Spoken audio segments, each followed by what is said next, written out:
ये मंजर सूरहुल फातिहा मक्का मुकरमा में नाजिल हुई और उसे मक्की सूरा कहा जाता है। इसके नुजूल का पस मंजर निहायत अहम है।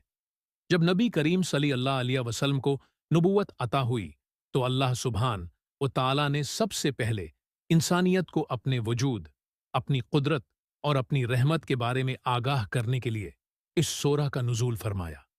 ये सूरा मुसलमानों के लिए नमाज का लाजमी हिस्सा बनाई गई और उसकी तलावत के बगैर नमाज मुकम्मल नहीं होती। ये सूरा इस वक्त नाजिल हुई जब नबी करीम सल्लल्लाहु अलैहि वसल्लम को अल्लाह सुब्हान व ताला ने लोगों को हक की दावत देने का हुक्म दिया और ये सूरा तमाम इंसानों को अल्लाह सुब्हान व ताला की अजमत और इबादत का दर्स देती है। इस सूरा के जरिए अल्लाह सुब्हान व ताला ने अपने बंदों को ये सिखाया कि वो अपनी इबादत में इखलास के साथ अल्लाह सुब्हान व ताला की हम्द व सना कर